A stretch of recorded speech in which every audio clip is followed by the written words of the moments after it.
നമസ്കാരം. മാർക്കറ്റ് വാച്ചിലേക്ക് വീണ്ടും സ്വാഗതം. വിപണിയിൽ ശ്രദ്ധേയമായ ഒരു ചാഞ്ചാട്ടമാണ് ഈ വാരം ഉണ്ടായത്. വെള്ളിയാഴ്ച ക്ലോസിംഗ് ലെവൽ 27,000 മുകളിലേക്ക് സെൻസെക്സ് എത്തി. അടുത്തയാഴ്ച വരാനിരിക്കുന്ന പ്രധാനപ്പെട്ട റിസൾട്ടുകളിൽ തന്നെയാണ് വിപണിയുടെ കണ്ണ്. മാർക്കറ്റ് വാച്ചിൻ്റെ ഈ ലക്കം ആരംഭിക്കുന്നു. അതുപോലെ ഹെഡ് എക്സിക്യൂട്ടീവ്സിന് ചീഫ് എക്സിക്യൂട്ടീവ് ഓഫീസറായ എൻ ഭുവനേന്ദ്രനാണ് മാർക്കറ്റ് വാച്ചിൽ പങ്കെടുക്കുന്നത്. ഭുവനേന്ദ്രൻ, കഴിഞ്ഞ വാരത്തിൽ നമ്മൾ പറഞ്ഞു പ്രധാനമായി ഇനി വരാനിരിക്കുന്നത് റിസൾട്ടുകളാണെന്ന്. ആ റിസൾട്ടുകളിലേക്ക് ഇനി ഏതാനും ദിവസങ്ങളുടെ ഒരു ദൂരം മാത്രമേ ഉള്ളൂ. ഈ വിപണിയിൽ ഇപ്പോഴും എത്രത്തോളം പ്രതീക്ഷ, പ്രത്യേകിച്ചും റിസൾട്ടുകൾ സംബന്ധിച്ചുണ്ട്? മാർക്കറ്റിൻ്റെ മൊമെൻറ്റം വളരെ പോസിറ്റീവാണ്. അതിൻ്റെ ഒരു റീസൺ റിസൾട്ട് തന്നെയാണ്. അതുപോലെ റിസർവ് ബാങ്ക് ഓഫ് ഇന്ത്യ എടുത്ത 50 ബേസിസ് പോയിൻ്റ് കട്ട് ഓവറോൾ മാർക്കറ്റിന് ഒരു എനർജി നൽകി. അതോടൊപ്പം FIs ഒരു ബൈയിങ് മോഡിലേക്ക് വന്നു. ആ ഒരു ഡ്രൈവ് തന്നെയായിരുന്നു. ലാസ്റ്റ് വീക്ക് 8,050ലും ഈ വീക്ക് 8,200 അടുത്തേക്ക് മാർക്കറ്റ് മൂവ് ചെയ്യാനുള്ളൊരു പ്രധാന റീസൺ FIസിൻ്റെ ഫ്ലോ തന്നെയാണ്. അത് RBI എടുത്ത മെഷർ തന്നെയാണ്. അതുപോലെ ഗ്ലോബൽ സാഹചര്യങ്ങളും അനുകൂലമായിരുന്നു. അപ്പോൾ വീണ്ടും നെക്സ്റ്റ് വീക്ക് നമ്മളൊരു റിസൾട്ട് സീസണിലേക്ക് പോവുകയാണ്. ഇന്ന് ഇൻഡസ്ഇൻഡ് ബാങ്കിൻ്റെ റിസൾട്ട് വന്നു. മാർക്കറ്റ് പ്രതീക്ഷിച്ചാലും വളരെ ബെറ്റർ ആയിട്ടുള്ള റിസൾട്ടാണ്. നെക്സ്റ്റ് വീക്ക് ബെറ്റർ ആയിട്ടുള്ള റിസൾട്ടാണ് മാർക്കറ്റ് പ്രതീക്ഷിക്കുന്നത്. ഇൻഫോസിസ്, TCS, IT സെക്ടറിൽ നിന്ന് 2 റിസൾട്ടുകൾ വരുന്നു. ഇൻഡസ്ഇൻഡ് ബാങ്കിൻ്റെ റിസൾട്ട് നോർമലി അത്രത്തോളം ബാങ്കിങ് സെക്ടറിനെ ഇൻഫ്ലുവൻസ് ചെയ്യാറില്ല. കാരണം റീറ്റെയിൽ എക്സ്പോഷർ കുറവായതുകൊണ്ട് വരും ദിവസങ്ങളിൽ വരുന്ന ബാങ്കിങ് സ്റ്റോക്കുകളുടെ റിസൾട്ട് ആയിരിക്കും ആ സെക്ടറിൻ്റെ തന്നെ മൂവ്മെൻറ്റ് തീരുമാനിക്കുന്ന റിസൾട്ടുകളായിരിക്കും. ഇപ്പോൾ നെക്സ്റ്റ് വീക്ക് വരുന്ന TCS, IT സെക്ടറിൻ്റെ മൂവും ഓവറോൾ ഇന്ത്യൻ മാർക്കറ്റ് ഏത് ലെവലിലേക്ക് മൂവ് ചെയ്യുമെന്ന് നെക്സ്റ്റ് വീക്ക് നമുക്ക് ചെറിയൊരു ഐഡിയ കിട്ടാനുള്ളൊരു സാധ്യതയുണ്ട്. ഇപ്പോഴത്തെ ഒരു ക്ലോസിംഗ് ലെവൽ തന്നെ ഒരു ക്രൂഷ്യൽ ലെവലിലാണ് മാർക്കറ്റ്. 8,200 എന്ന് പറയുന്നത് ലാസ്റ്റ് വീക്ക് നമ്മൾ പറഞ്ഞു 8,200 വരെ മൂവ് ചെയ്യാനുള്ളൊരു പോസിബിലിറ്റി നമ്മൾ പറഞ്ഞിരുന്നു. എഗെയിൻ ഈ ലെവൽ ബ്രേക്ക് ചെയ്ത് മാർക്കറ്റ് മൂവ് ചെയ്യണമെങ്കിൽ ഗ്ലോബൽ ഫാക്ടേഴ്സ് അനുകൂലമാകണം, FIസിൻ്റെ ബൈയിങ് വരണം, അതോടൊപ്പം തന്നെ റിസൾട്ട് ബെറ്റർ ആകണം. അപ്പോൾ റിസൾട്ട് ബെറ്റർ ആവുകയാണെങ്കിൽ സ്വാഭാവികമായിട്ടും FIസിൻ്റെ ഫ്ലോ കണ്ടിന്യൂ ചെയ്യാനുള്ള സാധ്യതയുണ്ട്. അത് വീണ്ടും മാർക്കറ്റ് ഒരു പുതിയ മൂവിങ് റേഞ്ചിലേക്ക് പോകാനുള്ള സാധ്യതയുണ്ട്. 8,200 ബ്രേക്ക് ചെയ്ത് മാർക്കറ്റ് സ്റ്റെബിലൈസ് ചെയ്താൽ 8,400 ലെവലിലേക്ക് പോകാം. ദെൻ വീണ്ടും ഒരു ഷാർപ്പായിട്ടുള്ള കറക്ഷനുള്ള പോസിബിലിറ്റി കുറവാണ്. പക്ഷേ ഈ ഒരു മാസം മാർക്കറ്റിൽ വോളറ്റിലിറ്റി നമുക്ക് മാർക്കറ്റിൽ പ്രതീക്ഷിക്കാം. ഈ ഒക്ടോബർ സീരീസിൽ ഒരു വോളറ്റിലിറ്റി മാർക്കറ്റിൽ വരാനുള്ള സാധ്യത കൂടുതലാണ്. അതുപോലെ തന്നെ ഈ റിസൾട്ട് സീസൺ ആയതുകൊണ്ട് സ്റ്റോക്ക് സ്പെസിഫിക് ആയിട്ടും സെക്ടർ സ്പെസിഫിക് ആയിട്ടുള്ള മൂവ്മെൻറ്റ് ഉണ്ടാകാം. അതുകൊണ്ട് ഇൻവെസ്റ്റേഴ്സ് ഓരോ റിസൾട്ടും വളരെ ക്ലോസായി വാച്ച് ചെയ്തുകൊണ്ടുള്ള ഒരു ഇൻവെസ്റ്റ്മെൻ്റ് ആയിരിക്കും നല്ലത്. കഴിഞ്ഞ വാരത്തിലെ ഏറ്റവും പ്രധാനപ്പെട്ട ഒരു സംഭവമായിരുന്നു 50 ബേസിക് പോയിൻറ്റ്സ് RBI പലിശയിൽ കുറവുണ്ടാക്കിയത്. പക്ഷേ ഇത് പൂർണ്ണമായിട്ടും പാസ് ഓൺ ചെയ്യാൻ പല ബാങ്കുകളും തയ്യാറായിട്ടില്ല. 20 to 25 to 30 ബേസിക് പോയിൻറ്റ്സിന് മാത്രമേ കസ്റ്റമേഴ്സിന് ലഭിക്കുന്നുള്ളൂ. ഇതൊരുപക്ഷെ വിപണി പ്രതീക്ഷിച്ചേക്കാൾ അല്ലെങ്കിൽ ഇൻഡസ്ട്രി പ്രതീക്ഷിച്ച അത്രയും ഒരു നേട്ടം ഉണ്ടാക്കുന്നുണ്ടോ? അല്ല അഭിലാഷ്, ഇതിനു മുമ്പും പാസ് ഓൺ ചെയ്തിട്ടില്ലായിരുന്നു. എനിക്ക് തോന്നുന്നു ഈ 50 ബേസിസ് ചെയ്തപ്പോഴാണ്. അതെ 50 ബേസിസ് പോയിന്റ് കട്ട് ചെയ്തപ്പോൾ 25 എങ്കിലും ചെയ്യുന്നത് ഇപ്പോഴാണ്. എനിക്കൊന്ന് ഗ്രാജുവലി ഒരു മാറ്റം ഉണ്ടാകും. പക്ഷേ ഇതിൻ്റെയൊക്കെ റിഫ്ലക്ഷൻ വരണമെങ്കിൽ ഇനിയും എനിക്കൊന്ന് 2-3 ദിവസം അടുത്തൊരു ക്വാർട്ടറോട് അല്ലെങ്കിൽ ഒരു 4th ക്വാർട്ടറോട് കൂടിയേ അല്ലെങ്കിൽ 3rd ക്വാർട്ടറിൽ ചെറിയ രീതിയിലെങ്കിലും അതിൻ്റെ ഒരു റിഫ്ലക്ഷൻ നമുക്ക് കാണാൻ സാധിക്കുകയുള്ളൂ. എന്തായാലും FIs എടുത്ത സ്റ്റെപ്പ് വളരെ പോസിറ്റീവായിട്ടുള്ള സ്റ്റെപ്പ് തന്നെയാണ് എടുത്തിരിക്കുന്നത്. പക്ഷേ ഇനി അതാണല്ലോ ഇവരെടുത്ത സ്റ്റെപ്പ്, RBI എടുത്ത സ്റ്റെപ്പ് തന്നെയാണ് മാർക്കറ്റിൻ്റെ ആ ഇമ്മീഡിയറ്റ് മൂവ്മെൻറ്റ് 8,200ലേക്ക് വരാനുള്ളൊരു സാധ്യത വന്നതും. കാരണം ഗ്ലോബൽ ക്രൈസിസ് വന്നപ്പോൾ ഈവൻ ചൈനയൊക്കെ 2 വീക്സ് ബാക്ക് നമുക്കറിയാം വീണ്ടും ഒരു ക്രൈസിസിലേക്ക് മൂവ് ചെയ്ത സമയത്താണ് മാർക്കറ്റ് 7,700 ബിലോ മൂവ് ചെയ്തിരുന്നു. അവിടെ നിന്നാണ് ആ 50 ബേസിസ് പോയിൻറ്റ് കട്ടാണ് വീണ്ടും മാർക്കറ്റിനെ ഡ്രൈവ് ചെയ്യിച്ച് 8,200 എന്ന് പറഞ്ഞ 500 പോയിൻറ്റ്സിൻ്റെ ഡ്രൈവ് മാർക്കറ്റിൽ കൊണ്ടുവന്നത് പ്രധാനമായിട്ടും റിസർവ് ബാങ്ക് ഓഫ് ഇന്ത്യ എടുത്ത ആ മെഷർ തന്നെ. അതോടൊപ്പം ആ മെഷർ എടുത്തതിൻ്റെ പശ്ചാത്തലത്തിലാണ് വീണ്ടും FIs വീണ്ടും ആക്റ്റീവായി വരുന്നത്. 4 ദിവസം കൊണ്ട് 1,000 crore FIs ബൈയിങ് സൈഡിലാണ്. അപ്പോൾ അതുപോലെ ഡൊമസ്റ്റിക് ഇൻസ്റ്റിറ്റ്യൂഷൻ സെല്ലിംഗ് സൈഡിലേക്ക് പോയി. പക്ഷെ എന്നാലും എനിക്കൊന്ന് ഡൊമസ്റ്റിക് ഇൻസ്റ്റിറ്റ്യൂഷൻ വീണ്ടും ആക്റ്റീവായി വരാനുള്ള സാധ്യതയുണ്ട്. പല സ്റ്റോക്കുകളിലും വളരെ ഷാർപ്പായിട്ടുള്ള മൂവ് നമ്മൾ കണ്ടു. ഇപ്പോൾ ഐഡിയ എടുക്കുകയാണ്, നമ്മൾ പലപ്പോഴും റെക്കമെൻഡ് ചെയ്തപ്പോൾ ടാറ്റ മോട്ടോഴ്സ് കണ്ടിന്യൂസ് റെക്കമെൻഡേഷൻ കൊടുത്തതാണ്. വലിയ ഷാർപ്പായിട്ടുള്ളൊരു ഫോൾ ആ സ്റ്റോക്കിൽ സംഭവിച്ചു. 275 ലെവലിൽ നിന്നാണ് ഇന്നിപ്പോൾ 350 ലെവലിലേക്ക് ആ സ്റ്റോക്ക് വന്നിരിക്കുന്നത്. അതുപോലെ ടാറ്റ മോട്ടോഴ്സ് ബിലോ 200 പോയ സ്റ്റോക്കാണ് 250ക്ക് മുകളിലേക്ക് വന്നിരിക്കുന്നു. ഐഡിയ 140 ബിലോ പോയ സ്റ്റോക്ക് 158 ലെവലിലേക്ക് വന്നിരിക്കും. അപ്പോൾ പലപ്പോഴും ഇൻവെസ്റ്റേഴ്സ് ഇങ്ങനെയുള്ള ഈ ഒരു ഡീപ്പ് ഡിസ്കൗണ്ട് സ്റ്റോക്ക് മാർക്കറ്റിൽ വരുമ്പോൾ എനിക്കൊന്ന് മാർക്കറ്റ് വാച്ചൊക്കെ വളരെയധികം പുഷ് ചെയ്യാറുണ്ട്. കാരണം ഈ 7,500 അടുത്തേക്ക് വന്നപ്പോൾ കുറേയധികം സ്റ്റോക്കുകൾ തന്നെ നമ്മൾ റെക്കമെൻഡ് ചെയ്യുന്നു. വാല്യുവേഷൻ വളരെ ഫെയർ ആകുമ്പോൾ പക്ഷേ എല്ലാ അനലിസ്റ്റുകളും പുതിയ ലോ പറയുമ്പോൾ ഗ്ലോബലി വലിയ ക്രൈസിസ് ആണെന്ന് പറയുമ്പോൾ ഇൻവെസ്റ്റേഴ്സ് തിരിച്ചു പോവുകയാണ് സ്റ്റോക്ക് മാർക്കറ്റിൽ. പക്ഷേ ഇങ്ങനെ പല ക്രാഷിൽ നിന്നും ഇൻവെസ്റ്റേഴ്സ് ഒരു പാഠം പഠിക്കേണ്ടതായിട്ടുണ്ട്.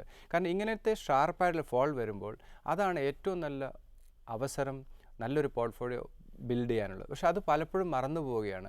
വീണ്ടും തിരിച്ചു കയറുമ്പോൾ ഇപ്പോൾ ഞാൻ എക്സ്പീരിയൻസ് ചെയ്യാണ്, പലപ്പോഴും 8200 മുകളിലേക്ക് മാർക്കറ്റ് വരുമ്പോൾ പല ഭാഗത്തു നിന്നും കോളുകൾ വരുന്നു, റീറ്റെയിലേഴ്സിൻ്റെ ആക്റ്റീവായിട്ടുള്ള പാർട്ടിസിപ്പേഷൻ വരുന്നു. എന്നാൽ ഇപ്പോൾ ഒരു ക്രൂഷ്യൽ ലെവലിലാണ് മാർക്കറ്റ്. കാരണം ഇപ്പോൾ 8200 ഇമ്മീഡിയറ്റ് ഷോർട്ട് ടൈം നമുക്ക് പ്രെഡിക്റ്റ് ചെയ്യാൻ പറ്റില്ല. കാരണം റിസൾട്ടിനെ ബേസ് ചെയ്ത് റിസൾട്ട് മോശമാവുകയാണെങ്കിൽ ഈ വരുന്ന റിസൾട്ടുകൾ മോശമാവുകയാണെങ്കിൽ വീണ്ടും മാർക്കറ്റ് 7500 ലെവലിലേക്ക് പോകാം. കാരണം ഈ മാസം മാർക്കറ്റിൽ വോളറ്റിലിറ്റി വളരെയധികം കൂടാനുള്ളൊരു സാധ്യതയുണ്ട്. അപ്പോൾ ലോങ് ടൈം പോയിൻ്റ് ഓഫ് വ്യൂയോട് എപ്പോഴും ഇൻവെസ്റ്റ്മെൻറ്റിന് പരിഗണിക്കേണ്ടത് ഡീപ്പ് ഡിസ്കൗണ്ടിൽ പല സ്റ്റോക്കുകളും അവൈലബിൾ ആകുമ്പോൾ, ഇപ്പോൾ ഫോർ എക്സാമ്പിൾ ടാറ്റ മോട്ടോഴ്സ് ഒരു ഗ്ലോബൽ കമ്പനിയാണ്. ഇപ്പോൾ നമ്മൾ പറഞ്ഞു ഡിസ്കവറി സ്പോട്ടിനെ കുറിച്ചൊക്കെ നമ്മൾ ഡിസ്കസ് ചെയ്താണ്. അവർ നല്ല ബുക്കിംഗ് ഉണ്ട്. 2 വീക്സ് ബാക്കാണ് നമ്മൾ 275 വരെ സ്റ്റോക്ക് വന്ന് ഇന്ന് 350 വന്നിരിക്കുന്നത്. ഈ ഡീപ്പ് ഡിസ്കൗണ്ടിൽ ഈ സ്റ്റോക്ക് അവൈലബിൾ ആകുമ്പോൾ നമ്മൾ ഇൻവെസ്റ്റ്മെൻറ്റിന് വരില്ല. ടാറ്റ സ്റ്റീൽ 200 ബിലോ പോകുമ്പോൾ, ഐഡിയ നമുക്കറിയാം ഇതൊക്കെ വളരെ ഫെമിലിയറായി. ഞാൻ ഈ സ്റ്റോക്ക് റെക്കമെൻഡ് ചെയ്യാനുള്ള റീസൺ പോലും ഇതൊക്കെ ഫെമിലിയർ സ്റ്റോക്കാണ്, നമ്മൾ എക്സ്പീരിയൻസ് ചെയ്യുന്ന സ്റ്റോക്ക്. ഐഡിയ ആണെങ്കിലും ടാറ്റ മോട്ടോഴ്സ് ആണെങ്കിലും ഈ സ്റ്റോക്കുകളൊക്കെ തന്നെ. പക്ഷേ ഇതിൽ നമ്മളുടെ ഇൻവെസ്റ്റ്മെൻറ്റ് വരുന്നില്ല. ഇപ്പോൾ ഇൻവെസ്റ്റേഴ്സിൻ്റെ ഈ ആറ്റിറ്റ്യൂഡ് മാറണം. പലരും ഹയർ വാല്യൂവിൽ സ്റ്റോക്ക് ഇൻവെസ്റ്റ് ചെയ്യും. ഇപ്പോൾ നമ്മൾ എക്സാമ്പിൾ എടുക്കുകയാണെങ്കിൽ ടാറ്റ മോട്ടോഴ്സിൻ്റെ ആവറേജ് ബൈയിങ് റേറ്റ് ഇൻവെസ്റ്റേഴ്സിൻ്റെ ഒക്കെ 450 അബോവ് ആയിരിക്കുമെന്ന് എനിക്ക് തോന്നുന്നത്. ഇതുകൊണ്ടാണ് കണ്ടിന്യൂസ് സ്റ്റേ ഇൻവെസ്റ്റഡ് എന്നുള്ളതും ഫുള്ളി ഇൻവെസ്റ്റഡ് ആകരുതെന്നൊക്കെ നമ്മൾ പറയാനുള്ള റീസൺ. ഇപ്പോൾ നമ്മൾ 7500 വന്നപ്പോൾ കൊടുത്ത പോർട്ട്ഫോളിയോ ഇപ്പം പല സ്റ്റോക്കുകളും റെക്കമെൻഡ് ചെയ്തു. ഈ സ്റ്റോക്കുകളിൽ തന്നെ 50% എക്സ്പോഷർ എടുക്കാനുള്ള റീസൺ എന്ന് പറയുന്നത് ആ ലെവലിൽ നിന്ന് മാർക്കറ്റ് റൈഡ് വരികയാണെങ്കിൽ റീറ്റെയിലേഴ്സിന് പ്രോഫിറ്റ് കിട്ടണം. അതേസമയത്ത് അവിടെ നിന്ന് വീണ്ടും കറക്ഷൻ ഗ്ലോബൽ ക്രൈസിസ് ഒന്നും ഇൻട്രസ്റ്റ് റേറ്റ് US ഹൈക്ക് വരികയാണെങ്കിൽ വീണ്ടും ചിലപ്പോൾ 7200 ലെവലിലേക്ക് നിഫ്റ്റി പോകാം. അപ്പോൾ അങ്ങനെയൊരു സാഹചര്യം അവോയ്ഡ് ചെയ്യാനാണ് 50% ഇൻവെസ്റ്റ് ചെയ്യുക എന്ന് പറയുന്നത്. പക്ഷേ ഇതൊക്കെ ഇൻവെസ്റ്റേഴ്സിന് റെഗുലറായിട്ടുള്ള നമ്മളിങ്ങനെ വാർണിംഗ് കൊടുത്താലും ഈ ഡീപ്പ് ഡിസ്കൗണ്ട് വരുമ്പോൾ അവർക്കൊരു ഫിയറാണ്. അവർ മാർക്കറ്റിന് തിരിച്ചു പോവുകയാണ്, ഇൻവെസ്റ്റ് ചെയ്യുന്നില്ല. അപ്പോൾ ഇങ്ങനെ മാർക്കറ്റ് കയറി ഇനി 8400 ലെവലിലേക്ക് വരുമ്പോൾ റീറ്റെയിലേഴ്സ് വീണ്ടും സ്റ്റോക്കിൽ ഇൻവെസ്റ്റ് ചെയ്യാൻ വരും. അത് വീണ്ടും മാർക്കറ്റിൻ്റെ ഒരു കറക്ഷൻ പോയിൻ്റ് ആയിരിക്കും. അപ്പോൾ എന്തായാലും എനിക്ക് തോന്നുന്നു കുറച്ചുകൂടെ മാർക്കറ്റ് ഹയർ ലെവലിലേക്ക് പോകാനുള്ള പോസിബിലിറ്റിയാണ് കൂടുതൽ. പക്ഷേ ഈ മാസം മാർക്കറ്റിൽ വോളറ്റിലിറ്റി ഉണ്ടാവും. അതുകൊണ്ട് ഓരോ റിസൾട്ടും നന്നായി സ്റ്റഡി ചെയ്തതിന് ശേഷം മാത്രം ഇൻവെസ്റ്റ്മെൻറ്റ് ഡിസിഷൻ എടുക്കുന്നതായിരിക്കും നല്ലത്. മാർക്കറ്റ് വാച്ചിൽ ഒരു ഇടവേള. മാർക്കറ്റ് വാച്ചിലേക്ക് വീണ്ടും സ്വാഗതം. ഇലക്കൾ ലഭിച്ച കത്തുകളിലേക്ക് പോകാം. ശ്രീ ദിലീപിൻ്റെ മെയിലാണ് ഏറ്റവും ആദ്യം. അദ്ദേഹത്തിൻ്റെ സ്റ്റോക്കുകൾ Asian paints, Bharat Forge, ABB limited, Motherson Sumi, Tata Elxsi, BHEL, ICICI bank. Stock എല്ലാം ഫണ്ടമെൻ്റലി വളരെ സൗണ്ടായിട്ടുള്ള സ്റ്റോക്കാണ്. ഇപ്പോൾ ഈ മാർക്കറ്റിൻ്റെ റിക്കവറിയിലും ഈ സ്റ്റോക്ക് പാർട്ടിസിപ്പേറ്റ് ചെയ്തു. ഇതിൽ ഏഷ്യൻ പെയിൻറ്റ്സ് ഇപ്പോൾ ക്രൂഡ് ഓയിൽ പ്രൈസ് കുറച്ചൊരു ഹയർ വാല്യൂവിലേക്ക് വന്നു. അതുകൊണ്ടാണ് സ്റ്റോക്കിലൊരു കറക്ഷൻ വന്നു. അഗൈൻ 800 ലെവൽ സേഫായിട്ടുള്ളൊരു എൻട്രി പോയിൻ്റാണ്. ദെൻ 760 രണ്ട് സപ്പോർട്ട് ലെവലാണ്. Long time point of view Asian Paints സേഫായിട്ടുള്ളൊരു ഇൻവെസ്റ്റ്മെൻറ്റും ഇപ്പോഴത്തെ വാല്യുവേഷൻ പോലും വളരെ ഫെയർ വാല്യൂവിലാണ് സ്റ്റോക്ക് മൂവ് ചെയ്യുന്നത്. ഇപ്പോൾ റീസെൻറ്റ് ഹൈ എന്ന് പറയുന്നത് 1000 ലെവൽ വരെ ഈ സ്റ്റോക്ക് വന്നതിന് ശേഷമാണ് കറക്ഷൻ സംഭവിച്ചത്. അഗൈൻ ഇമ്മീഡിയറ്റ് ഈ സ്റ്റോക്കിൽ വരാവുന്ന ഒരു റെസിസ്റ്റൻസ് അല്ലെങ്കിൽ ഒരു ടാർഗറ്റ് 920 ആണ്. ദെൻ ഭാരത് ഫോർജ് ആണ്, വളരെ ഫെയർ വാല്യൂവിലാണ് സ്റ്റോക്ക് മൂവ് ചെയ്യുന്നത്. ഇപ്പോൾ ഫോക്സ് വാഗൺ റിലേറ്റഡ് കുറച്ച് ഇഷ്യൂസ് ഒക്കെ ഇങ്ങനെയുള്ള കമ്പനികൾ, അതിൽ പ്രത്യേകിച്ചും ഭാരത് ഫോർജ്, മദേഴ്സൺ സുമിയൊക്കെ തന്നെ ചെറിയൊരു നെഗറ്റീവ് ഇമ്പാക്റ്റ് ക്രിയേറ്റ് ചെയ്തിരുന്നു. അതിൻ്റെ ഇവരുടെയൊക്കെ ഗ്ലോബൽ സെയിൽസ് ഡൗൺ ആകാനുള്ള സാധ്യത, റെഗുലേറ്ററി എടുക്കുന്ന സ്റ്റെപ്പ്, ഇതൊക്കെ ചിലപ്പോൾ ഈ കമ്പനിയുടെ സെയിൽസിനെയും പ്രോഫിറ്റബിലിറ്റിയും ബാധിക്കാം എന്നുള്ള ന്യൂസാണ് ഈ സ്റ്റോക്കിലൊക്കെ തന്നെ ഒരു കറക്ഷൻ വരാനുള്ള റീസൺ. പക്ഷേ ഭാരത് ഫോർജ് എനിക്ക് തോന്നുന്നു വളരെ ഫണ്ടമെൻ്റലി വളരെ സൗണ്ടായിട്ടുള്ള സ്റ്റോക്കാണ്. 880 ലെവലിലേക്ക് സ്റ്റോക്ക് വരികയാണെങ്കിൽ ഫസ്റ്റ് ഇൻവെസ്റ്റ്മെൻറ്റ്, ദെൻ 820 രണ്ട് സ്റ്റേജായി ഈ സ്റ്റോക്കിൽ ഇൻവെസ്റ്റ്മെൻറ്റ് അഡ്വൈസബിൾ ആണ്. ഏഷ്യൻ പെയിൻറ്റ്സ്, ഭാരത് ഫോർജ് ഒക്കെ പരിഗണിക്കുമ്പോൾ ഒരു കാര്യം ശ്രദ്ധിക്കുക, റിസൾട്ട് സീസണാണ്. അതുകൊണ്ട് ഓരോ റിസൾട്ട് എപ്പോൾ വരുന്നു അതിനെക്കുറിച്ച് സ്റ്റഡി ചെയ്തതിന് ശേഷം മാത്രം ഇൻവെസ്റ്റ്മെൻറ്റ് ഡിസിഷൻ എടുക്കുന്നതായിരിക്കും നല്ലത്. 1060 ആണ് ഭാരത് ഫോർജിൽ ഇമ്മീഡിയറ്റ് വരാവുന്ന resistance. Then ABB limited fundamentally വളരെ സൗണ്ടാണ്, ഇൻവെസ്റ്റ്മെൻറ്റിന് പരിഗണിക്കാം. 1050 and 940 രണ്ട് സപ്പോർട്ട് ലെവലാണ്. 1300 ആണ് ഈ സ്റ്റോക്കിൽ ഇമ്മീഡിയറ്റ് വരാവുന്ന ഒരു റെസിസ്റ്റൻസ്. ദെൻ മദേഴ്സൺ സുമി വളരെ ഷാർപ്പായിട്ടുള്ള കറക്ഷൻ ഈ സ്റ്റോക്കിൽ നേരിട്ടു. ഇപ്പോഴത്തെ വാല്യുവേഷൻ ഫെയർ ആണ്. 220 and 200 രണ്ട് സപ്പോർട്ട് ലെവലാണ്. 200 ലെവൽ വരണമെങ്കിൽ വീണ്ടും മാർക്കറ്റ് ഒരു നെഗറ്റീവ് സോണിലേക്ക് മൂവ് ചെയ്യുകയാണെങ്കിൽ മാത്രമേ 200 ലെവൽ വരാൻ സാധ്യതയുള്ളൂ. ഇപ്പോഴത്തെ 220 എന്ന് പറയുന്ന ഒരു സ്ട്രോങ് സപ്പോർട്ട് സോണായിട്ട് ഹോൾഡ് ചെയ്യുന്നുണ്ട്.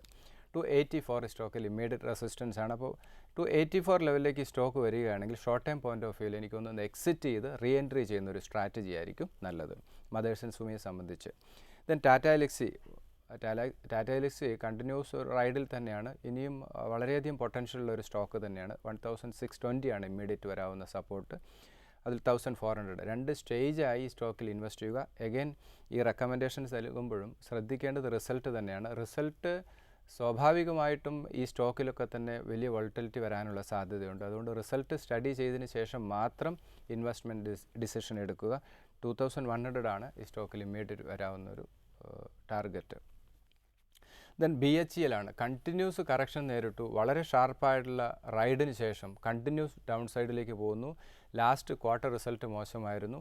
ഈ റിസൾട്ട് കൂടി സ്റ്റഡി ചെയ്ത് ഇപ്പോഴത്തെ വാല്യുവേഷൻ വളരെ ഫെയർ വാല്യൂവിലാണ് BHEL മൂവ് ചെയ്യുന്നത്. ലോങ് ടേം പോയിന്റ് ഓഫ് വ്യൂവിൽ ഇൻവെസ്റ്റ്മെൻറ്റിന് പരിഗണിക്കാവുന്ന സേഫായിട്ടുള്ള ഡൗൺ സൈഡ് റിസ്ക് കുറഞ്ഞ ഒരു ഓഹരിയാണ് BHEL. അപ്പോൾ ഈ സ്റ്റോക്ക് 190 and 174 ഈവൻ 200 ബിലോ സേഫായിട്ടുള്ളൊരു എൻട്രി തന്നെയാണ്. വാല്യുവേഷൻ വളരെ ഫെയർ ആണ്. അതാണ് ഇതിൻ്റെ അട്രാക്ഷൻ. 240 ആണ് സ്റ്റോക്കിൽ ഇമ്മീഡിയറ്റ് വരാവുന്ന റെസിസ്റ്റൻസ്. ദെൻ ICICI ബാങ്ക് ആണ്. 250 and 224 രണ്ട് സപ്പോർട്ട് ലെവലാണ്. വളരെ ഷാർപ്പായിട്ടുള്ള കറക്ഷന് ശേഷം ഈ സ്റ്റോക്കിലൊക്കെ തന്നെ ഒരു റിക്കവറി നമ്മൾ കണ്ടു. ഈ ICICI ബാങ്കിൻ്റെയും റിസൾട്ട് ഒന്ന് സ്റ്റഡി ചെയ്യുക. അതിനുശേഷം ഇൻവെസ്റ്റ്മെൻറ്റ് പരിഗണിക്കുന്നതായിരിക്കും നല്ലത്. 310 ആണ് സ്റ്റോക്കിൽ ഇമ്മീഡിയറ്റ് വരാവുന്ന റെസിസ്റ്റൻസ്. 310ലേക്ക് ICICI ബാങ്ക് വരികയാണെങ്കിൽ ലോവർ ലെവൽ ഇൻവെസ്റ്റ്മെൻറ്റ് നടത്തിയ നിക്ഷേപകരൊക്കെ തന്നെ ഷോർട്ട് ടൈം പോയിന്റ് ഓഫ് വ്യൂവിൽ ഒന്ന് എക്സിറ്റ് ചെയ്ത് റീ എൻട്രി ചെയ്യുന്ന സ്ട്രാറ്റജി ആയിരിക്കും നല്ലത്. Asian paints, Bharat Forge, ABB, Mothers and Sumi, Tata Elxsi, BHEL, ICICI bank ഈ സ്റ്റോക്ക് എല്ലാം തന്നെ ഫണ്ടമെൻ്റലി സൗണ്ടാണ്. ഇപ്പോൾ ലോങ് ടൈം വ്യൂവിൽ ഒരു പോർട്ട്ഫോളിയോ ബിൽഡ് ചെയ്യുന്നവരെ സംബന്ധിച്ച് ഈ സ്റ്റോക്കുകൾ അഡ്വൈസബിളാണ്. പലപ്പോഴും വൺ ടൈം ഇൻവെസ്റ്റ്മെൻ്റ് അല്ലാതെ 2-3 സ്റ്റേജായി ഇൻവെസ്റ്റ്മെൻറ്റ് പരിഗണിക്കുക. അതിലുപരി ഈ മാസം മാർക്കറ്റിൽ വോളറ്റിലിറ്റി വളരെയധികം വരാനുള്ള സാധ്യതയുള്ളതുകൊണ്ട് ഒരു കോഷ്യസ് ആയിട്ടുള്ളൊരു ഇൻവെസ്റ്റ്മെൻ്റ് ആയിരിക്കും. ഫുള്ളി ഇൻവെസ്റ്റഡ് ആകാതിരിക്കുക. സ്റ്റേജ് ബൈ സ്റ്റേജ് ആയിട്ടുള്ളൊരു ഇൻവെസ്റ്റ്മെൻ്റ് ആയിരിക്കും അഡ്വൈസബിൾ. അടുത്ത കത്തിലേക്ക് പോകുന്നു. സജ്ജിൻ്റെ മെയിലാണ്. അദ്ദേഹത്തിൻ്റെ കൈവശമുള്ളത് യൂണിടെക്കിൻ്റെ ഷെയറാണ്. 90,000 ഓഹരികളാണ് ഉള്ളത്. 8 രൂപ 30 പൈസ വിലയ്ക്കാണ് അദ്ദേഹം വാങ്ങിയത്. ഈ സ്റ്റോക്കിന് എന്ത് ചെയ്യണം എന്നാണ് ചോദിക്കുന്നത്. ഈ സ്റ്റോക്ക് ഇപ്പം വലിയ ക്വാണ്ടിറ്റി അദ്ദേഹം റിസ്ക് എടുത്ത് മേടിച്ചിരിക്കുകയാണല്ലോ. അപ്പോൾ റിസ്ക് എടുത്ത് മേടിച്ച സ്ഥിതിക്ക് ഇപ്പോൾ ഇൻട്രസ്റ്റ് റേറ്റ് ഒക്കെ കുറഞ്ഞു വരുന്നു. ഹ്യൂജ് ഡെറ്റ് ഈ കമ്പനി ഹോൾഡ് ചെയ്യുന്നു. പിന്നെ മാനേജ്മെൻറ്റ് റിലേറ്റഡ് ഇഷ്യൂ ഒക്കെ ഉണ്ട്. അപ്പോൾ എനിക്കൊന്ന് ഈ സ്റ്റോക്ക് ഹോൾഡ് ചെയ്യുക. എന്തായാലും സെല്ല് ചെയ്ത് മാറണ്ട, അങ്ങനെ ഒരു അഡ്വൈസ് കൊടുക്കാൻ സാധിക്കില്ല. അദ്ദേഹം ഈ സ്റ്റോക്ക് എന്തായാലും അദ്ദേഹം ഇത്രയും ക്വാണ്ടിറ്റി മേടിക്കണമെങ്കിൽ രണ്ടും കൽപ്പിച്ചാണ് അത് മേടിച്ചിരിക്കുന്നത്. അപ്പോൾ ആ സ്റ്റോക്ക് ഹോൾഡ് ചെയ്യുന്നത് തന്നെയാണ് നല്ലത്. എനിക്ക് തോന്നുന്നു ചിലപ്പോൾ ഒരു ലോട്ടറി പോലെ സിറ്റുവേഷനൊക്കെ മാറിയാൽ വളരെ ഷാർപ്പായുള്ള റിക്കവറി വരാം. 2003 എനിക്കറിയാം ഒരു 20 ബിലോ ആയിരുന്നു സ്റ്റോക്കിൻ്റെ പ്രൈസ്. അതിനുശേഷമാണ് ആ റൈഡ് വന്ന് 32,000ലേക്ക് മൂവ് ചെയ്തത്. ഇനി അങ്ങനെ പോകാനുള്ളൊരു സാധ്യത ഇല്ലെങ്കിലും കുറച്ചുകൂടെ ഒരു ബെറ്റർ സോണിലേക്ക് സ്റ്റോക്ക് മൂവ് ചെയ്യാനുള്ള സാധ്യതയുണ്ട്. അതുകൊണ്ട് ആ സ്റ്റോക്ക് ഹോൾഡ് ചെയ്യുക. ഇതേ സമയത്ത് തന്നെ സജ്ജിതിൻ്റെ ഈ കാര്യം നമ്മൾ സൂചിക്കുമ്പോൾ തന്നെ പൊതുവേ ഈ സമയത്ത് നല്ല സ്റ്റോക്കുകൾ സജസ്റ്റ് ചെയ്യാവുന്ന കൂടെ. മാത്രമല്ല നമ്മളൊരു 2-3 ആഴ്ച മുമ്പ് ചില സ്റ്റോക്കുകൾ പ്രത്യേകിച്ചും ചെറിയ സ്റ്റോക്കുകൾ സജസ്റ്റ് ചെയ്തിരുന്നു. അതിൻ്റെയൊക്കെ ഒരു പെർഫോമൻസ് വൈസ് എങ്ങനെയാണ് കാണാൻ പറ്റും? മാർക്കറ്റ് വാച്ച് പലപ്പോഴും എനിക്കൊന്ന് ഈ ഒരു ക്വസ്റ്റ്യന് റിലവൻസ് ഉണ്ട്. കാരണം അഭിലാഷ് ഞാൻ കുറച്ച് ഹയർ വാല്യൂ സ്റ്റോക്കുകളാണ് അതിനകത്ത് എനിക്ക് ലിസ്റ്റ് ഉണ്ട്. Godrej, Eicher Motors, force Motors, batta India അതിലൊക്കെ റിട്ടേൺ കുറവാണ്. അതേസമയത്ത് തന്നെ 50 ബിലോ ഉള്ള കുറച്ച് സ്റ്റോക്കുകൾ നമ്മൾ റെക്കമെൻഡേഷൻസ് എനിക്ക് അതിലൊക്കെ ഹ്യൂജ് റിട്ടേൺ നൽകിയിട്ടുണ്ട്. ഇപ്പോൾ ഫ്യൂച്ചർ റീറ്റെയിൽ റീസെൻ്റായിട്ട് രാംദേവുമായിട്ടുള്ള ടൈപ്പ് ഇന്നൊക്കെ നല്ല ബെറ്റർ ആയിരുന്നു. 100 റുപ്പീസിന് ആ സ്റ്റോക്ക് റെക്കമെൻഡ് ചെയ്തു. 145 ലെവലിലേക്ക് ആ സ്റ്റോക്ക് ഓൾമോസ്റ്റ് 50% റിട്ടേൺ ആ സ്റ്റോക്കിലൊക്കെ നൽകിയിരുന്നു. അതിൽ ഇത് നെക്ടർ ലൈഫ് 33% റിട്ടേൺ ഇൻവെസ്റ്റേഴ്സിന് നൽകിയിട്ടുണ്ട്. 3 വീക്സിനുള്ളിൽ കൊടുത്തിരിക്കുന്ന റിട്ടേൺ ആണ് ഇത്. അതുപോലെ തന്നെയാണ് നാഷണൽ അലൂമിനിയം, GC വെഞ്ചേഴ്സ്, അതുപോലെ തന്നെ ആനന്ദ് രാജ്, സ്റ്റോർ വൺ. ഇതൊക്കെ അന്ന് നമ്മൾ അഭിലാഷിൻ്റെ റിക്വസ്റ്റ് പ്രകാരം ഞാൻ കുറച്ച് ലോ വാല്യൂ ബിലോ 40 ഉള്ള സ്റ്റോക്ക് ഈ സ്റ്റോക്കൊക്കെ ഓൾമോസ്റ്റ് എബോവ് 20% റിട്ടേൺ ആണ് ഈ സ്റ്റോക്കൊക്കെ നൽകിയിരിക്കുന്നത്. പക്ഷേ അങ്ങനത്തെ ഒരു സാഹചര്യം ഇപ്പം നിലനിൽക്കുന്നില്ല. ഇപ്പോൾ അഭിലാഷ് ആ റെക്കമെൻഡേഷൻ ചോദിച്ചുകൊണ്ട് ഇനി കുറച്ചൊരു കോഷ്യസ് അപ്രോച്ച് എടുക്കുന്നതാണ്. നമ്മൾ റെക്കമെൻഡേഷൻ നൽകുമ്പോൾ പലപ്പോഴും ആ വാല്യുവേഷൻ ഒരു ഇമ്പോർട്ടൻസ് ഉണ്ട്. അപ്പോൾ ഇപ്പോഴത്തെ വാല്യൂഷൻ അത്ര ഫെയർ അല്ല. ഈ മാസം പ്രത്യേകിച്ച് കുറച്ച് വോളറ്റിലിറ്റി വരാൻ സാധ്യത ഉള്ളതുകൊണ്ട് കുറച്ച് കോഷ്യസ് അപ്രോച്ച് എടുക്കുന്നതായിരിക്കും നല്ലത്. അതോടൊപ്പം നെഗറ്റീവ് സോണിലേക്ക് പോയ സ്റ്റോക്കുകൾ, ഇപ്പോൾ ഗോദ്രേജ് കൺസ്യൂമർ പ്രോഡക്റ്റ് നമ്മൾ റെക്കമെൻഡ് ചെയ്തതിന് 5% മൈനസ് ആണ് ഇപ്പോൾ. അതുപോലെ ഐഷർ മോട്ടോഴ്സ് 9% മൈനസ് ആണ്. ഐഷറൊക്കെ നല്ല വാല്യൂഷനിലാണ് ഇപ്പോൾ. ഇപ്പോഴും ഐഷർ അതുപോലെ ഗോദ്രേജ് കൺസ്യൂമർ പ്രോഡക്റ്റ് ഒക്കെ ഇൻവെസ്റ്റ്മെൻറ്റിന് പരിഗണിക്കാം. മറ്റു വലിയ റൈഡ് വന്ന സ്റ്റോക്ക് തൽക്കാലം അവോയ്ഡ് ചെയ്യുന്നതായിരിക്കും നല്ലത്. അതിൽ ഫോഴ്സ് മോട്ടോഴ്സ് 12% റിട്ടേൺ നൽകിയിട്ടുണ്ട്.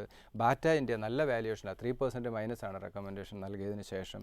അതിൽ അമർരാജ ബാറ്ററി 10% റിട്ടേൺ നൽകിയിട്ടുണ്ട്. DHFL വളരെ ഫെയർ വാല്യൂവിലാണ്, 10% അന്നത്തെ നമ്മൾ കൊടുത്തതിലും വാല്യൂഷൻ താഴെയാണ്. ഇപ്പോൾ മാർക്കറ്റ് ഇത്ര റൈഡ് സംഭവിച്ചെങ്കിലും ഈ സ്റ്റോക്ക് DHFL ഒക്കെ വളരെ താഴെയാണ്. അത് ഇപ്പോഴത്തെ നല്ല ഫെയർ വാല്യൂവിലാണ്, ഇൻവെസ്റ്റ്മെൻറ്റിന് പരിഗണിക്കാവുന്ന സ്റ്റോക്ക് തന്നെയാണ്. ദെൻ IFB 7% മൈനസ് ആണ് IFB.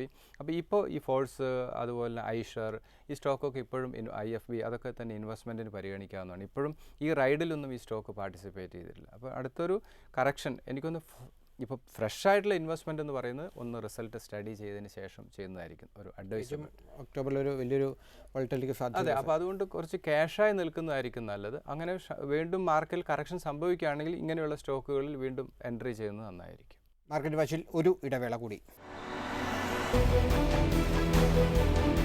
മാർക്കറ്റ് വാച്ചിലേക്ക് വീണ്ടും സ്വാഗതം. അടുത്ത കത്തിലേക്ക് പോകുന്നു. ശ്രീ സാജൻ പിള്ളയുടെ കത്താണ്. അദ്ദേഹത്തിൻ്റെ കൈവശമുള്ള സ്റ്റോക്കുകൾ ഏകദേശം 5 ലക്ഷം രൂപയുടെ ഇൻവെസ്റ്റ്മെൻറ്റാണ് അദ്ദേഹം നടത്തിയിരിക്കുന്നത്. LIC housing finance, Tata Motors, Reliance Industries, Max and Axis Bank. ഇത് LIC ഹൗസിംഗ് ഫൈനാൻസ് ഒക്കെ എക്സാമ്പിളാണ്. ലാസ്റ്റ് കറക്ഷനിൽ 400 റുപ്പീസ് വരെ വന്ന സ്റ്റോക്ക് 490 വരെ ലാസ്റ്റ് വന്നിരുന്നു. ഇപ്പോൾ ഒരു ചെറിയ കറക്ഷൻ, ഒരു പ്രോഫിറ്റ് ബുക്കിംഗ് വന്നു. 440 ആൻഡ് 400 എഗെയിൻ ഇൻവെസ്റ്റേഴ്സ് ശ്രദ്ധിക്കുക, ഈ 440 ഇമ്മീഡിയറ്റ് ഒരു സപ്പോർട്ടാണ് മാർക്കറ്റിൽ കറക്ഷൻ സംഭവിച്ചത്. ദെൻ 400 വീണ്ടും 400 ലെവലിലേക്ക് സ്റ്റോക്ക് വരുമ്പോൾ നമ്മൾ നെഗറ്റീവ് ആവും, ഇൻവെസ്റ്റ്മെൻറ്റ് നടത്തില്ല. അപ്പോൾ ഇതൊക്കെ ഒരു എക്സാമ്പിളാണ്, ഓരോ സ്റ്റോറിയാണ്, ഓരോ എക്സ്പീരിയൻസ് ആണ്. അപ്പോൾ ഇത് മനസ്സിലാക്കി വീണ്ടും ഷാർപ്പായിട്ടുള്ള കറക്ഷൻ ഗ്ലോബൽ ഇഷ്യൂ കൊണ്ടായിരിക്കും. അപ്പോൾ ലാസ്റ്റ് വീക്ക് മാർക്കറ്റിൽ കറക്ഷൻ വന്നതിൻ്റെ ഒരു ലാസ്റ്റ് മന്ത് ഒരു കറക്ഷൻ്റെ റീസൺ തന്നെ FISൻ്റെ വിഡ്രോവലായിരുന്നു. അത് ഗ്ലോബൽ ക്രൈസിസ്, ഫെഡിൻ്റെ റേറ്റ് ഹൈക്ക്, അല്ലാതെ ഈ കമ്പനികളിൽ ഒന്നും സംഭവിച്ചിട്ടില്ല. അപ്പോൾ FISൻ്റെ ഒരു ഹ്യൂജ് വിഡ്രോവലാണ് ലാസ്റ്റ് 2 മന്ത്സ് ആയിട്ട് കണ്ടത്. അതിൻ്റെ ഒരു കറക്ഷനാണ് 9,280 നിന്നും ഈ 7,535 വരെ മാർക്കറ്റിനെ കറക്റ്റ് ചെയ്യാനുള്ള ഒരു റീസൺ എന്ന് പറഞ്ഞാൽ FISൻ്റെ വിഡ്രോവലാണ്. അല്ലാതെ ഇന്ത്യൻ ഇക്കണോമിക് സിറ്റുവേഷനിൽ വന്ന ചേഞ്ചസോ അല്ലെങ്കിൽ ഒരു ക്രാഷോ ഒന്നുമല്ല, ഗ്ലോബൽ ക്രൈസിസ് ആയിരുന്നു അതിനൊരു റീസൺ. അപ്പോൾ ഇങ്ങനെ ഒരു റീസൺ കൊണ്ട് സ്റ്റോക്കിൽ കറക്ഷൻ വരുമ്പോൾ നമ്മൾ ഇൻവെസ്റ്റ്മെൻറ്റ് സൈഡിൽ നിൽക്കുക. അതിൻ്റെ ഒരു കേസ് സ്റ്റഡി തന്നെയാണ് LIC ഹൗസിംഗ് ഫിനാൻസ്. 400 വന്ന സ്റ്റോക്ക് ഇമ്മീഡിയറ്റ് 2 വീക്സ് കൊണ്ട് തന്നെ 500 അടുത്തേക്ക് വന്നു. എഗെയിൻ 440, 400 രണ്ട് സപ്പോർട്ട് ലെവലാണ്. 540 ആണ്. ഇനി വീണ്ടും കുറച്ചുകൂടെ മാർക്കറ്റ് മൂവിലേക്ക് പോവുകയാണെങ്കിൽ 540 ലെവൽ വരെ പോകാം. അതൊരു ഷോർട്ട് ടൈം പ്രോഫിറ്റ് ബുക്കിംഗ് ലെവലായിട്ട് തന്നെ ഇൻവെസ്റ്റേഴ്സ് പരിഗണിക്കുക. ദെൻ ടാറ്റ മോട്ടോഴ്സ് ഓൾറെഡി നമ്മൾ ഡിസ്കസ് ചെയ്തതാണ്. 320 ആൻഡ് 280 രണ്ട് സപ്പോർട്ട് ലെവലാണ്. വീണ്ടും റിസൾട്ട് സ്റ്റഡി ചെയ്യുക. റിസൾട്ട് മോശമാവുകയാണെങ്കിൽ വീണ്ടും 280 ലെവലിലേക്ക് പോകാനുള്ളൊരു സാധ്യതയുണ്ട്, തള്ളിക്കളയാൻ സാധിക്കില്ല. പക്ഷേ ഇമ്മീഡിയറ്റ് ഈ സ്റ്റോക്കിൻ്റെ ഒരു സപ്പോർട്ട് 320 ആണ്. നോർമലി 320 ലെവലിൽ നിന്നും റിക്കവറി സംഭവിക്കണം. ഇപ്പോഴത്തെ ഷാർപ്പ് റാലിക്ക് ശേഷം ഒരു കൺസോൾട്ടേഷൻ ഫേസിലേക്ക് സ്റ്റോക്ക് മൂവ് ചെയ്യും. ദെൻ 320 ഒരു സപ്പോർട്ട് സോണായിട്ട് മൂവ് ചെയ്യാം. ദെൻ പുതിയ ഹൈയിലേക്ക് മാർക്കറ്റ് പോകാൻ 386 പോകാനുള്ള പോസിബിലിറ്റി കൂടുതലാണ്. ദെൻ റിലയൻസ് ഇൻഡസ്ട്രീസിലും സെയിം സ്റ്റോറി തന്നെയാണ്. നല്ല റിക്കവറി ഇപ്പോഴും ഒരു ഫെയർ വാല്യൂവിൽ മൂവ് ചെയ്യുന്ന ഒരു സ്റ്റോക്കാണ്. ലാസ്റ്റ് 2 വീക്സ് കൊണ്ട് വളരെ ഷാർപ്പായിട്ടുള്ള കറക്ഷൻ സംഭവിച്ചതിന് ശേഷം റിക്കവറിയും സ്റ്റോക്കിൽ സംഭവിച്ചു. 824 ആൻഡ് 800 രണ്ട് സപ്പോർട്ട് ലെവലാണ്. ഈ ക്യാഷിൽ ഇരിക്കുക എന്ന് പറയുന്നത് ചിലപ്പോൾ റിലയൻസ് വീണ്ടും 800 ലെവലിലേക്ക് വരില്ല എന്ന് നമുക്ക് പറയാൻ സാധിക്കില്ല. അങ്ങനെ വരികയാണെങ്കിൽ ഇപ്പോൾ 800 ലെവലിലേക്ക് 825 ലെവലിലേക്ക് റിലയൻസ് വരുന്ന ഒരു സാഹചര്യം എന്ന് പറയുന്നത് നിഫ്റ്റി വീണ്ടും വലിയൊരു ക്രാഷ് തന്നെ സംഭവിക്കും. അപ്പോൾ ചുറ്റും കാണുന്ന ന്യൂസുകളെല്ലാം നെഗറ്റീവ് ആയിരിക്കാം. പക്ഷേ ആ സമയത്താണ് ഇൻവെസ്റ്റ്മെൻറ്റ് ഡിസിഷൻ എടുക്കേണ്ടത്. 960 ആണ് റിലയൻസിന് ഇമ്മീഡിയറ്റ് വരാവുന്ന ഒരു റെസിസ്റ്റൻസ്. ആ ഒരു ടാർഗറ്റ് തന്നെയാണ്. അത് മാർക്കറ്റിൽ ഷാർപ്പായിട്ടുള്ള റിക്കവറി സംഭവിക്കുകയാണെങ്കിലും രണ്ടാമത് റിലയൻസിൽ ബെറ്റർ ആയിട്ടുള്ള റിസൾട്ട് വരികയാണെങ്കിൽ 960 ലെവൽ വരെ റിലയൻസ് മൂവ് ചെയ്യാനുള്ള സാധ്യത കൂടുതലാണ്. ദെൻ മാക്സ് ഫണ്ടമെൻ്റലി സൗണ്ടാണ്. 500 ആൻഡ് 470 രണ്ട് സപ്പോർട്ട് ലെവലാണ്. വളരെ ഫെയർ വാല്യൂവിലാണ് ഇപ്പോൾ ഈ സ്റ്റോക്ക് മൂവ് ചെയ്യുന്നത്. 580 ആണ് സ്റ്റോക്കിൽ ഇമ്മീഡിയറ്റ് വരാവുന്ന റെസിസ്റ്റൻസ്. ദെൻ ആക്സിസ് ബാങ്ക് വലിയൊരു റൈഡ് ആക്സിസ് ബാങ്കിൽ നമ്മൾ കണ്ടില്ല. 464 ആൻഡ് 440 രണ്ട് സപ്പോർട്ട് ലെവലാണ്. ഇപ്പോഴത്തെ വാല്യൂഷൻ ഫെയർ ആണ് ലോങ് ടൈം പോയിന്റ് ഓഫ് വ്യൂവിൽ. 560 ആണ് സ്റ്റോക്കിൽ ഇമ്മീഡിയറ്റ് വരാവുന്ന റെസിസ്റ്റൻസ്. ആക്സിസ് ബാങ്കിൻ്റെ വാല്യൂഷൻ ഇപ്പോൾ fair value, axis bank, state bank of India, ഒക്കെ നല്ല ഫെയർ വാല്യൂവിലാണ് ഇപ്പോഴും മൂവ് ചെയ്യുന്ന ഒരു ഇൻവെസ്റ്റ്മെൻറ്റിന് പരിഗണിക്കാവുന്ന ലെവലിലാണ് ഈ ബാങ്കിങ് സെക്ടറൊക്കെ തന്നെ മൂവ് ചെയ്യുന്നത്. ആ സ്റ്റോക്കൊക്കെ ഇൻവെസ്റ്റ്മെൻറ്റിന് പരിഗണിക്കാം. പക്ഷേ ശ്രദ്ധിക്കേണ്ട ഒരു കാര്യം എന്ന് പറയുന്ന 8200 ഒരു ക്രൂഷ്യൽ റെസിസ്റ്റൻസും, രണ്ടാമത് next week result, then global ന്യൂസുകളൊക്കെ സ്റ്റഡി ചെയ്തുകൊണ്ടുള്ള ഇൻവെസ്റ്റ്മെൻ്റ് ആയിരിക്കും നല്ലത്.